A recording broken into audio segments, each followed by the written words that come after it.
اللہ تبارک و تعالیٰ شہداء کے تعلق سے جو فرما رہا ہے سبھی کو معلوم ہے۔ رب نے فرمایا جو میری راہ میں شہید کیا جائے اسے مردہ مت کہو۔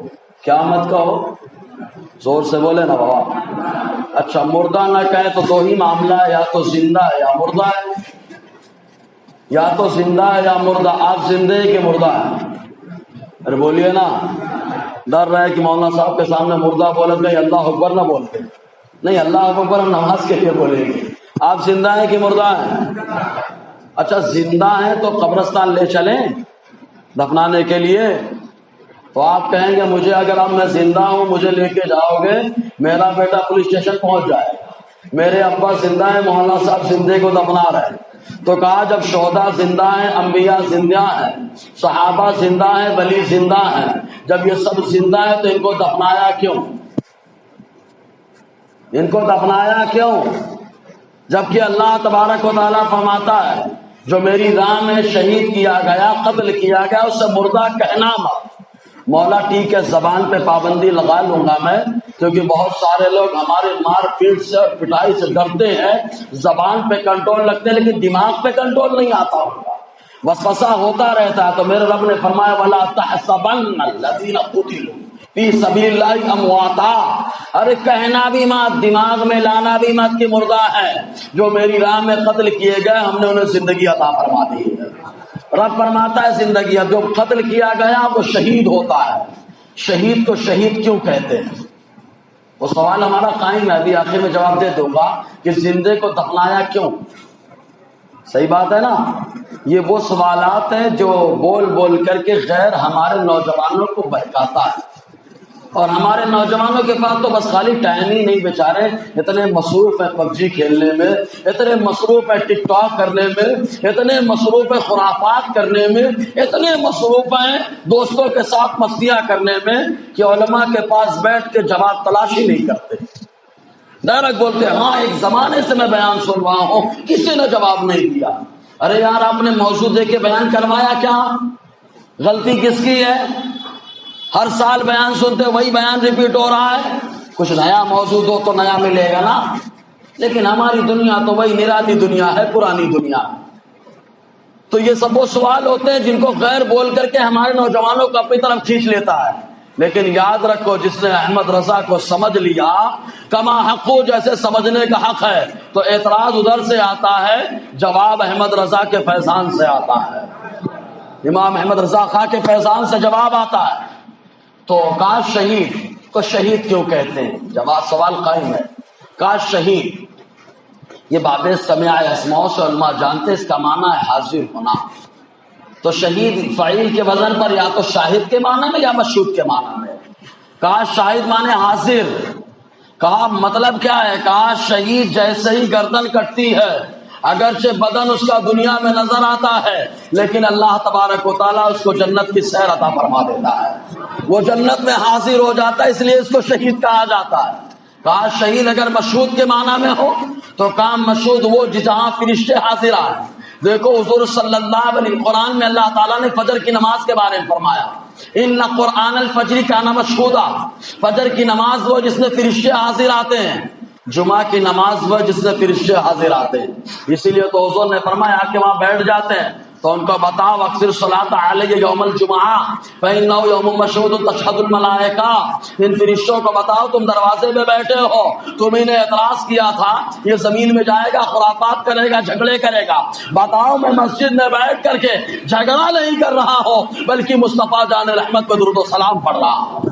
اس لیے حضور نے فرمایا جمعہ کے دن میرے اوپر درود زیادہ پڑھا کرو، درست زیادہ پڑھا تھا۔ تو مشہود وہ جہاں فرشتے حاضر آئے۔ تو کہا شہید مشہود کے معنی میں، کہا واہ کیا شان ہے، یا تو حاضر کے معنی میں تو جنت میں حاضر، اور یا یہ معنی کہ جیسے ہی ابھی تک ملائکہ حفظہ کرامن کاتبین تھے لیکن جیسے ہی گردن کٹی ہے اللہ تعالیٰ نے اس کے استقبال کے لیے اس کے پاس فرشتوں کو بھیج دیا ہے، فرشتے آ گئے اس کے پاس، آ کر کے فرشتے موجود ہیں۔ تو شہید کی بڑی شان ہوتی ہے۔ ترمذی شریف کی حدیث پاک مقدام ابن معدی کریب رضی اللہ تعالیٰ عنہ بیان فرماتے ہیں کہ حضور صلی اللہ علیہ وسلم نے فرمایا شہید کو اللہ تبارک و تعالیٰ 6 بڑی بڑی خوبیاں عطا فرماتا ہے۔ بہت سلو بولتے ہو یار آپ لوگ، ہیں زور سے بول کے بتاؤ، اور زور سے بولو تو لگ رہا ہے آج زیادہ جلدی اٹھنا پڑ گیا جمعہ کی وجہ سے، صحیح ہے نا؟ 3 بجے سوئے تھے، 4 بجے سوئے تھے، ہم محسن صاحب نے اذان کہہ کے ہم کو بلا لیا، ہمارا بس چلے تو نماز بھی اپنے حساب سے ہم پڑھوائیں، ایک بار بولو تو سبحان اللہ۔ ہاں اب سستی مت دکھانا، ایک بار اور بول کے بتاؤ۔ اس چیز میں سستی نہیں ہونی چاہیے، جب گالی دینے میں سستی نہیں ہے، لڑائی کرنے میں سستی نہیں ہے، اس میں کیوں سستی کرتے ہو؟ اور گونڈی والے تو بڑے ایکسپرٹ ہیں گوشت کھا کھا کے لڑائی کرنے میں، تو بتاؤ گونڈی میں بھی الحمدللہ ماشاءاللہ غیر نماز کی مسجد میں رہنے والے، نماز پڑھنے والے، تو کہا شہید کو اللہ تبارک و تعالیٰ 6 خوبیاں عطا فرماتا ہے۔ کہا پہلی خوبی، حضور نے فرمایا جیسے ہی وہ شہید ہوتا ہے اللہ تعالیٰ اس کے سارے گناہوں کو معاف فرما دیتا ہے، سارے گناہوں کو معاف فرما دیتا ہے۔ لیکن یہیں پہ ایک سوال قائم ہوتا ہے، مسلم شریف کی حدیث میں آیا، حضور نے فرمایا شہید مرتبہ شہادت کو پاتا ہے، سارے گناہ معاف ہوتے ہیں لیکن قرض معاف نہیں ہوتا، علت دین، سوائے قرض کے کچھ اور سارے گناہ معاف ہو جاتے ہیں، قرض معاف نہیں ہوتا۔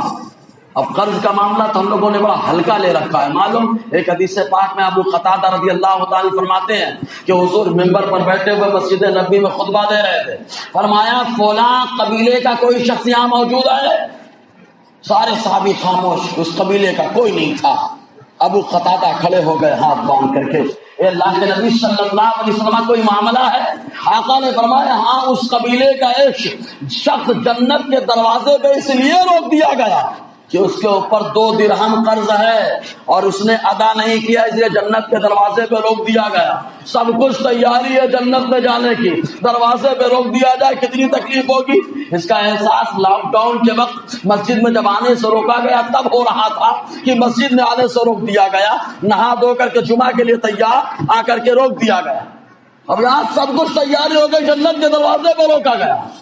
واہ، صحابہ کا نظریہ تو دیکھو، میرا نبی بیٹھتا ہے اپنی ممبر پر، مسجد کے ممبر پر، لیکن دیکھ رہا ہے جنت کے دروازے کو، جنت کے دروازے کو دیکھ رہا ہے، بتا رہا ہے وہاں پہ کیا ہو رہا ہے۔ یا آقا علیہ السلام کی نظر کے بارے میں صحابہ کا عقیدہ، تو کہا حضور صلی اللہ علیہ وسلم سے کیا معاملہ؟ کہا 2 درہم کی وجہ سے روک دیا گیا۔ حضور صلی اللہ علیہ وسلم کی بارگاہ میں ابو قتادہ نے عرض کیا حضور 2 درہم کی وجہ سے ایک میرا ایمان کا بھائی روکا گیا؟ فوراً انہوں نے کہا ان کا 2 درہم میں اپنے ذمے لیتا ہوں، میں ان کا قرض ادا کروں گا۔ آقا نے فرمایا الآن دخل الجنہ، اے ابو قتادہ تم نے ذمہ لے لیا، اب اللہ نے ان کا داخلہ جنت میں فرما دیا ہے۔ یہ ہے قرض کا معاملہ۔ سوچو جب قرض کا معاملہ اتنا سخت ہے تو ہمارے یہاں تو چوری چماری کا معاملہ، نہ جانے کیا کیا کرتے ہیں ہم لوگ، ہمارے نوجوان کیا کیا کر رہے ہیں، وہ سمجھتے کوئی دیکھ ہی نہیں رہا، اللہ دیکھ رہا ہے، اللہ ہر حال میں دیکھ رہا ہے۔ تو شہید مرتبہ شہادت کو پانے کے بعد اللہ تبارک و تعالیٰ اس کے سارے گناہوں کو معاف فرما دیتا ہے، لیکن قرض معاف نہیں ہوتا۔ اس لیے مسلم نے عقیل نے کہا تھا عمرو بن سعد سے کہ اتنے درہم میرے اوپر قرض ہیں، میں نے قرض لیے ادا کر دینا، کیونکہ مسلم عقیل کو معلوم تھا یہ قرض ہے، شہادت کا منصب پانے کے باوجود بھی معاف نہیں ہے۔ اس لیے اہل بیت ہیں، آقا کے گھر والے ہیں، علی رضی اللہ تعالیٰ عنہ کے شہزادے، اس لیے انہوں نے قرض کے بارے میں وصیت کر دی۔ تو ہم کو بھی چاہیے کہ معاملہ جب بھی ہو قرض ادا کر لے تو ٹھیک ہے، نہیں تو کم سے کم وصیت کر کے جائیں۔ بچے تو خالی حصے بکری میں لگے رہتے ہیں۔ ایک حدیث اور سناتا ہوں، معلوم بخاری شریف کی حدیث ہے، حضور صلی اللہ علیہ وسلم کا معاملہ ہمارے یہاں بولتے جنازے میں بہت تحقیق کرتے ہیں، جنازہ کس کا آیا، اس کا آیا ہے کہ اس کا آیا ہے، کس کا آیا ہے۔ یہاں پر ایک ذلیل آدمی ہے پڑوسی ملک کا، اس کا بیان بھی پیش کرتے ہیں، وہ اپنا بلیک میل کرتا ہے، وہ کیا ہمارے نبی اتنے کریم کہ منافق کی جنازے کی نماز پڑھا دی۔ اب پاگل کہیں کہ ایک مثال دے رہا ہوں، پھر حدیث قرآن کی آیت سمجھاتا ہوں۔ قرآن کی آیت کا مطلب کیا ہوتا ہے؟ حضور صلی اللہ علیہ وسلم کا ایک ہے معاملہ ذاتی حضور کا، اور ایک ہے حضور کی عظمت۔ ابا کو اگر کوئی الٹا سیدھا بول رہا ہو، بچے آستین چڑھا کے دوڑیں گے مارنے کے لیے، ابا بولتے جانے دو میرا مسئلہ ہے، تمہارا معاملہ تھوڑا نہیں۔ تو ابا کو معاف کرنے کا حق ہے کہ ان کا اپنا ذاتی مسئلہ ہے، لیکن بچہ جانتا ہے میرا ابا جنت کا دروازہ، یہ گالی دے رہا ہے اس کو، یہ گالی دے رہا ہے اس کو، گالی نہیں دے سکتا ہوں۔ تو ایک رحمت کا معاملہ، ایک عصمت کا معاملہ۔ تو آقا علیہ السلام نے رئیس المنافقین عبداللہ ابن ابی کے جنازے کی نماز پڑھائی. یہ حضور کا ذاتی معاملہ تھا, یہ حضور کی رحمت کا معاملہ ہے. لیکن اللہ تعالیٰ فرماتا ہے قرآن میں, محبوب آپ کی عظمت یہ ہے, سنیں, لا تصلی علی احد منهم مات ابدا ولا تقم علی قبری. اے حضور, اے محبوب سنو, آپ کی شان میں جو گستاخیاں کرے آپ اس کے جنازے کی نماز مت پڑھانا. جنازہ تو بہت دور کی بات ہے, اس کی قبر پر کھڑے بھی مت ہونا, اس کی قبر پر کھڑے بھی مت ہونا. تو اللہ تعالیٰ نے حضور کی عظمت کو بیان فرمایا. آج فتویٰ حضور کی عظمت پر ہے, کیونکہ رحمت حضور کا اختیاری معاملہ ہے, ذاتی معاملہ ہے. اور جو حضور کے ساتھ خاص ہو جائے, ہر خاص چیز حضور کی قابل عمل نہیں ہوتی. جیسے بیک وقت 10 بیویوں سے نکاح کرنا, اگر بولے کوئی یہ سنت ہے تو میں بولوں گا لفڑے میں آ جائیں گے, یہ حدیث ہے, سنت نہیں ہے. اگر سمجھ میں آیا تو بولو سبحان اللہ. تو جنازے میں تحقیق ہوتی ہے تو کافی ٹینشن میں آ جاتے ہیں لوگ. لیکن حضور کتنی تحقیق فرماتے تھے. 3 جنازے آئے, بخاری کی حدیث. پہلا جنازہ ہے, صحابی نے کہا چل کے پڑھا دیجیے. حضور نے فرمایا نہیں پڑھاؤں گا. کہا کیوں؟ کہا کیا اس کے اوپر قبضہ تھا؟ کہا ہاں یا رسول اللہ. کہا چھوڑا ہے کچھ ادا کرنے کے لیے؟ کہا کچھ نہیں چھوڑا, بس. کہا میں نہیں پڑھاؤں گا. حضور نے جنازہ پڑھانے سے منع فرما دیا. ایک دوسرا جنازہ آیا, صحابی نے کہا حضور چل کے پڑھا دیجیے. حضور صلی اللہ علیہ وسلم نے ارشاد فرمایا, یہ بتاؤ کیا اس نے قرض چھوڑا ہے؟ کہا ہاں یا رسول اللہ. کہا جب قرض ہے تو ادا کرنے کے لیے کچھ ہے؟ کہا تھوڑا چھوڑا ہے, قرض ادا نہیں ہو پائے گا. کہا میں نہیں پڑھاؤں گا, تم لوگ جا کے پڑھ لو. میں نہیں پڑھاؤں گا, تم جا کر کے پڑھ لو. تیسرا جنازہ آیا, صحابہ نے کہا حضور پڑھا دیجیے. آقا علیہ السلام نے ارشاد فرمایا کہ ٹھیک ہے, یہ بتاؤ قرض ہے کیا اس کے اوپر؟ کہا ہاں قرض تو ہے, لیکن اتنا مال چھوڑ کر کے گیا ہے کہ قرض ادا کیا جا سکتا ہے. تو آقا علیہ السلام نے فرمایا چلو تم بھی پڑھو, میں جنازے کی نماز پڑھانے کے لیے تیار ہوں. آقا علیہ السلام جنازے کی نماز پڑھانے کے لیے گئے, اور میرا نبی جس کے جنازے کی نماز پڑھاتا ہے, اگر قبر میں اندھیرا بھی ہو تو اللہ اجالا پیدا فرما دیتا ہے. حدیث پاک میں آیا ہے. تو بتانا مقصد یہ ہے کہ شہید جیسے ہی شہید ہوتا ہے سارے گناہ معاف ہو جاتے ہیں سوائے قرض کے. تو سوچے قرض کا معاملہ کتنا سخت ہے, کتنا مضبوط ہے. ہم لوگوں کا حال. دوسری جو نعمت اللہ تعالیٰ خاص دیتا ہے شہید کو, وہ نعمت کون سی ہے؟ حضور صلی اللہ علیہ وسلم نے فرمایا شہید جیسے ہی شہادت پاتا ہے اللہ تعالیٰ اس کو دنیا ہی میں جنت میں اس کا ٹھکانہ دکھا دیتا ہے. ہوتا ہے وہ دنیا میں شہادت یہیں پہ, لیکن جنت پہ ٹھکانہ دکھائی دے رہا اللہ تعالیٰ, دکھا دیتا یہ جنت میں تیرا مقام ہے, یہ منصب ہے تمہارا. واہ واہ, ابھی تک ایک دم گنہگار خطا کار انسان ہے, لیکن جیسے ہی شہید ہو گیا اللہ تعالیٰ اس کے گناہ بھی معاف فرما رہا ہے, جنت میں ٹھکانہ بھی عطا فرما رہا ہے, دکھائی دے رہا ہے. معلوم ہے انسان جنت میں جانے کے بعد واپس آنے کی کوئی تمنا نہیں کرے گا. یہ ایسے تو نہیں کہ جنت کے کیا یہ 2 رکعت پڑھ کے بھاگیں گے, بھاگ جانے کے برابر بات کریں گے بہت بڑی بڑی. ہم امام حسین کے ماننے والے, امام حسین جو ہے تلوار کے سائے میں نماز پڑھے, اور یہ امام حسین کا ماننے والا 2 رکعت پڑھ کے بھاگ جاتا ہے, نہ قرآن پڑھ پاتا ہے, کچھ نہیں تلاوت کرتا. امام حسین کے ماننے والے نا بابا. امام حسین کا ماننے والا الحمدللہ وہ ہوتا ہے جس کے چہرے پہ مصطفیٰ کا نور ہوتا ہے. حدیث پاک میں سب سے پہلے حضور نے فرمایا جو میری سنت کا بدلے گا وہ بنی امیہ کا ایک شخص ہوگا جس کا نام یزید ہوگا. البدایہ والنہایہ میں بھی یہ روایت ہے. تو سنت کیا بدلی اس نے؟ چہرہ بدلوایا. جو چہرہ بدلوائے وہ یزید ہے, اور جو چہرے کو سنبھال لیتا ہے وہ حسین تو نہیں ہو سکتا, لیکن امام حسین کا غلام ضرور ہو جائے گا. اس لیے چہرہ سجایا, اللہ تعالیٰ جنت کو ٹھکانہ دکھا دیتا. تیسری نعمت جو اللہ تعالیٰ دیتا ہے شہید کو, وہ تیسری نعمت یہ ہے کہ اللہ تبارک و تعالیٰ اسے عذاب قبر سے نجات عطا فرما دیتا ہے. قبر میں عذاب نہیں ہوتا, قبر میں عذاب نہیں ہوتا. ارے یہ تو شہید ہے پیارے, اپنے بچوں کو حافظ بناؤ, سینے میں قرآن آتا ہے تو اللہ تبارک و تعالیٰ اس قرآن کی برکت سے کس سے بات کر رہا ہے معلوم؟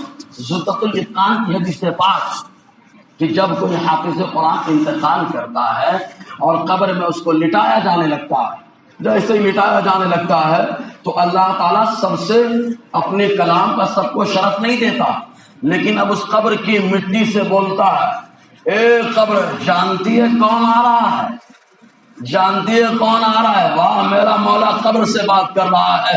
کہا کس وجہ سے بات کر رہا ہے؟ کہا اس وجہ سے کہ جانے والا معمولی نہیں ہے، یہ وہ ہے جس کے سینے میں اللہ کا کلام موجود ہے.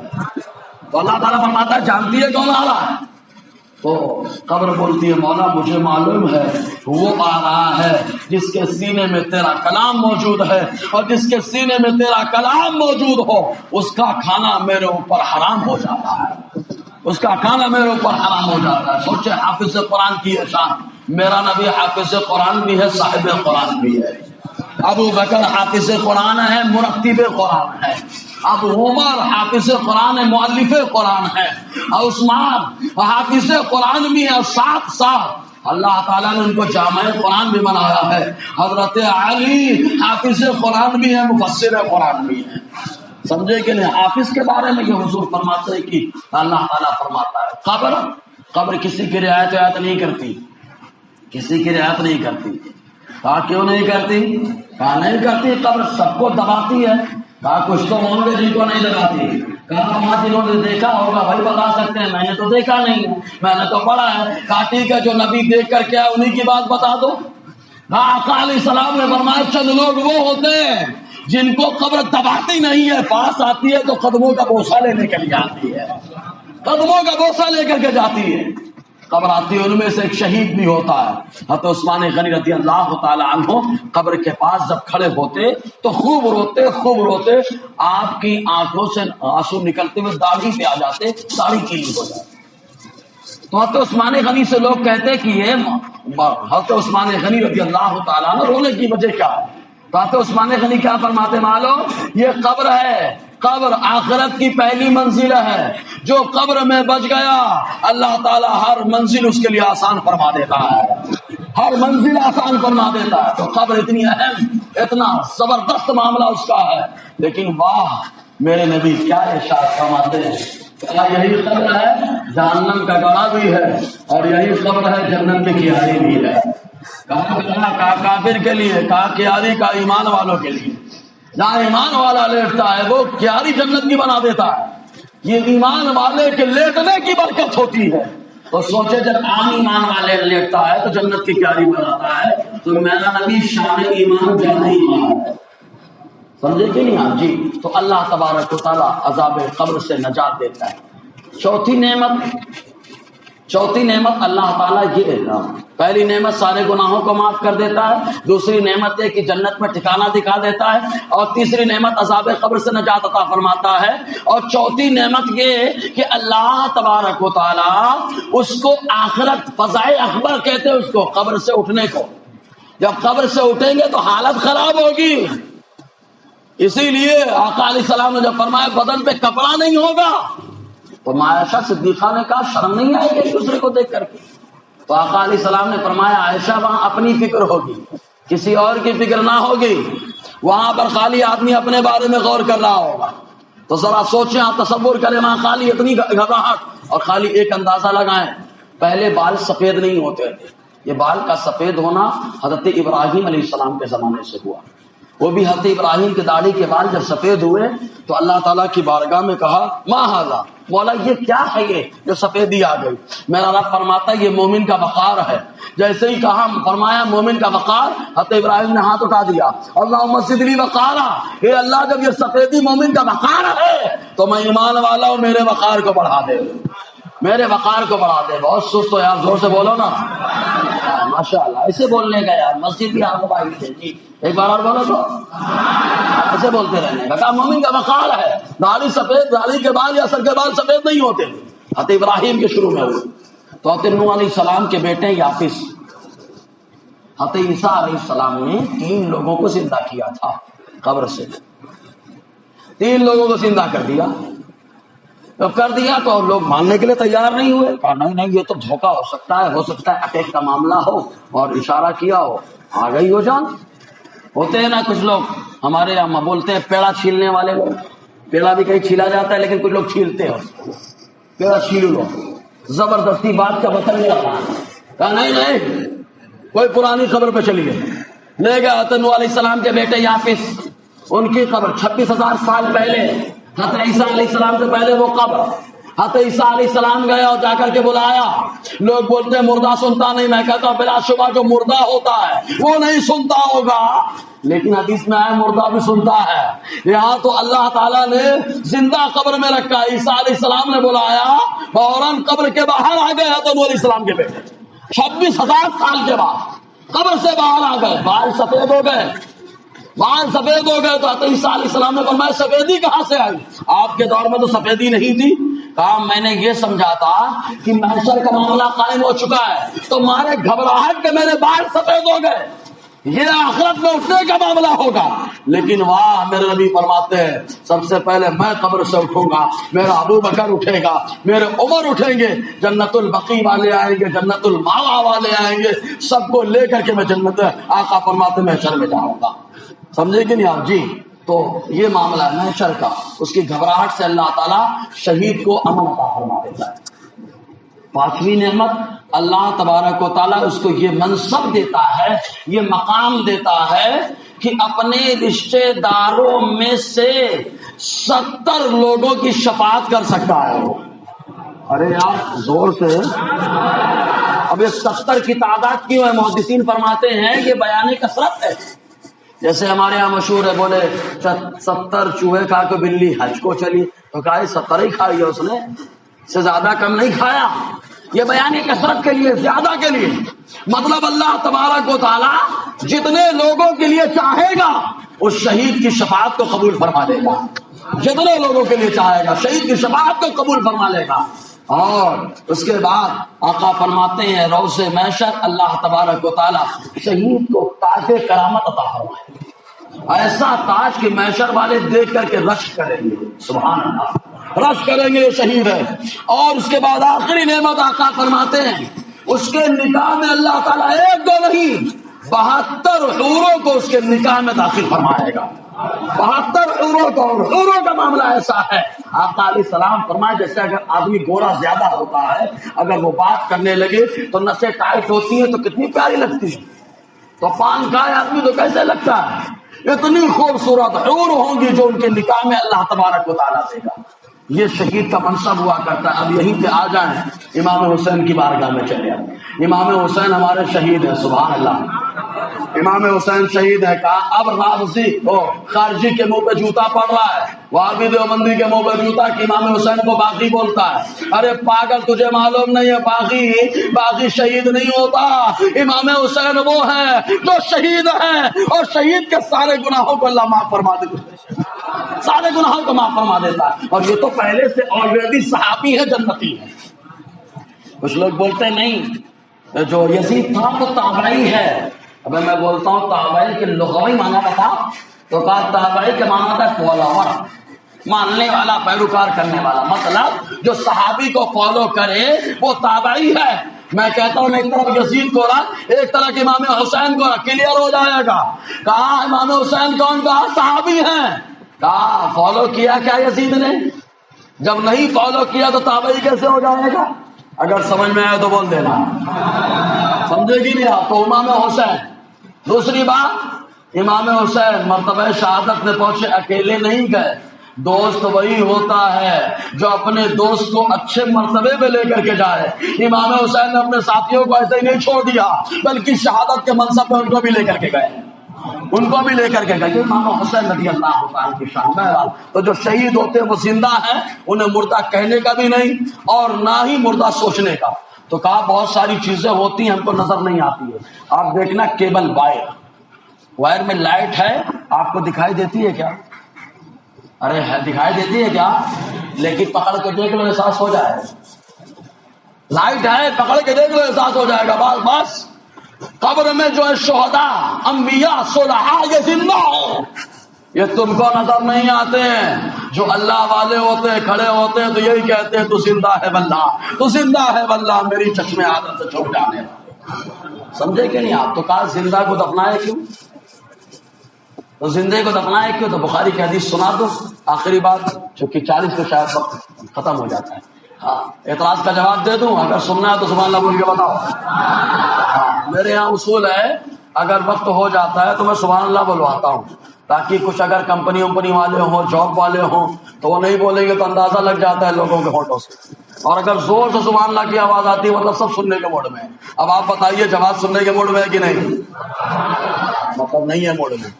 اگر موڈ میں ہو تو بول کے بتاؤ نا. یہ ماشاء اللہ جواب بخاری کی حدیث. آقا علیہ السلام پردہ فرما کر یہ وہ جواب تھا جس جواب نے مجھے 6 مہینے پریشان کیا، لیکن حدیثوں کے مطالعے نے جواب دیا. کل سے جو زندہ ہے ان کو دفنائے کیوں؟ ہم بھی زندہ ہیں، ان کو دفناتا تو کیس ہو جاتا. انبیاء، شہداء، صلحاء، اولیاء زندہ ہے تو دفنائے کیوں؟ کہتے عمر نے یہی تو کہا تھا کوئی حضور کو مردہ مت کہنا ورنہ یہ تلوار ہے. بخاری کی حدیث ہے. ابو بکر صدیق کہاں سے مقام سنا؟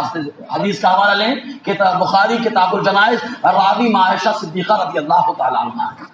یہ بیان فرماتی جب حضور صلی اللہ علیہ وسلم پردہ فرما گئے، حجرے میں آپ کو لٹایا گیا، آقا علیہ السلام کے اوپر چادر تھی.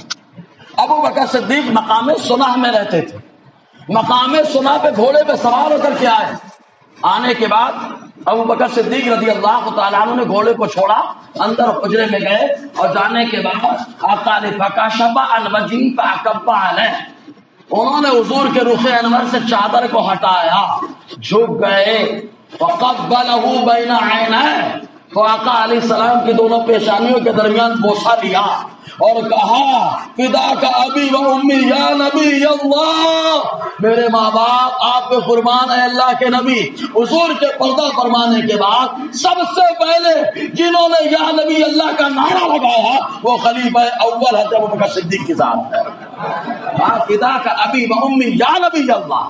اس کے بعد جملہ سنیں، انہوں نے بڑا پیارا جملہ کہا طبتا حیم ومیتا، آپ کی زندگی بڑی پیاری ہے. بولو سبحان اللہ. ارے زندگی اتنی پیاری ہے کہ ہمارے لیے آئیڈیل ہے. لوگ بولتے ہیں ہم کو کامیاب ہونا، میں کہتا ہوں ادھر ادھر کیوں نقل کرتے ہو یار؟ آقا کی نقل کرو، دنیا میں بھی کامیاب، آخرت میں بھی کامیاب. حضور سے زبردست کوئی تاجر نہیں ملے گا، حضور سے بہتر کوئی امام نہیں ملے گا، حضور سے بہتر کوئی معاشرہ سدھارنے والا نہیں ملے گا، حضور سے بہتر کوئی لوگوں کو بنانے والا نہیں ملے گا. کہا تجارت؟ کہا ماں خدیجہ سے پوچھو تجارت میں منافع مصطفیٰ نے کتنا کمایا؟ کہا اتنا کمایا کہ ماں خدیجہ دیوانی ہو گئی، نکاح کا پیغام بھیج دیا تھا. ایسا تاجر ہے میرا نبی حضور صلی اللہ علیہ وسلم. جی تو کہا طبتا حی و میتا، آپ کی حیات اور ممات دونوں بہتر ہیں.